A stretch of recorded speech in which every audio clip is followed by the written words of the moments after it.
Cook with జాతిరత్నాలు షోలు cooks కంటే ఎక్కువగా జాతిరత్నాలు ఫేమస్ అవుతుంటారు. కుక్స్ వండే వంటల కన్నా జాతిరత్నాలు చేసే కామెడీనే ఎక్కువగా ఇష్టపడుతుంటారు. కుక్ విత్ కోమలి అంటూ తమిళంలో చేసిన ఈ షో అక్కడ ఈ కారణంగానే హిట్ అయింది. కుక్స్ కంటే వంటను పెంట చేసేందుకు, సాయం చేసేందుకు వచ్చే గ్యాంగ్, వారు చేసే ఎంటర్టైన్మెంట్ కి అందరూ ఫిదా అవుతుంటారు. ఇక తెలుగులోనూ ఈ షోకి మంచి డిమాండ్ లభిస్తోంది. అందుకే సీజన్ 1 ముగిసిన తర్వాత వెంటనే మళ్లీ రెండో సీజన్ను స్టార్ట్ చేశారు. మొదటి సీజన్లో వదినమ్మ ఫేమ్ సుజిత విజేతగా నిలిచింది. అద్భుతమైన రుచికరమైన వంటలతో సుజిత మొదటి సీజన్లో అదరగొట్టేసింది. ఇక ఈ రెండో సీజన్లో మళ్లీ తన అదృష్టాన్ని పరీక్షించుకునేందుకు తనూజా వచ్చింది. మొదటి సీజన్లోనూ తనూజా అద్భుతమైన వంటకాల్ని అందరికీ పరిచయం చేసింది. ఇక ఈ సీజన్లోనూ తనూజా బాగానే రాణిస్తోంది. అయితే ఈసారి జాతిరత్నాలు పంచే కామెడీ డోస్ ఎక్కువగా పెరిగింది. దీపిక, రోహిణి, మణికంఠ ఈసారి ఆ డోస్ను పెంచుతున్నారు. ఇక హరి, అవినాష్, ఇమాన్యుయల్ ఈ షోకి ప్రధాన ఆకర్షణ అని చెప్పుకోవాల్సింది.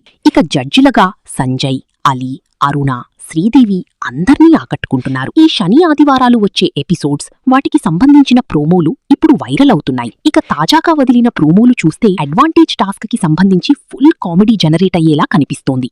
నీటిలో మునిగేది ఏంటి, మునగనిది ఏంటి అని పరీక్ష పెట్టినట్టుగా ఉంది. ఇందులో మణికంఠకి శ్రీదేవి ఛాలెంజ్ విసురుతుంది. ఓడిపోతే కాఫీ డేట్ కి తీసుకెళ్తా అని మణికంఠ అంటాడు. నాకు పనిష్మెంట్ ఇవ్వమని అడగలేదు అంటూ మణికంఠ పరువు తీస్తోంది శ్రీదేవి. ఇక కొబ్బరి ముక్క నీటిలో మునిగిపోతుందని దీపిక అంటుంది. మునిగిపోదు అని నిఖిల్ అంటాడు. అది మునగకపోతే ఈ ఎపిసోడ్ అంతా ముసుగు వేసుకుని మూలన కూర్చుంటా అని దీపిక ఛాలెంజ్ చేస్తోంది. చివరకు దీపిక చెప్పినట్టుగాని కొబ్బరి ముక్క నీటిలో మునుగుతుంది. అలా ఈ ఎపిసోడ్లో రోహిణి, రాకేష్, అవినాష్, ఇమ్ము, హరి తెగ నవ్వించేలా ఉన్నారు. ఇవే కాకుండా పాటల్ని గెస్ చేసే టాస్క్ కూడా పెట్టినట్టుగా ప్రోమోని చూస్తుంటే అర్థమవుతోంది. ఇందులో సుహాసిని దెబ్బకు రాకేష్కి చుక్కలు కనిపించినట్టుగా ఉన్నాయి.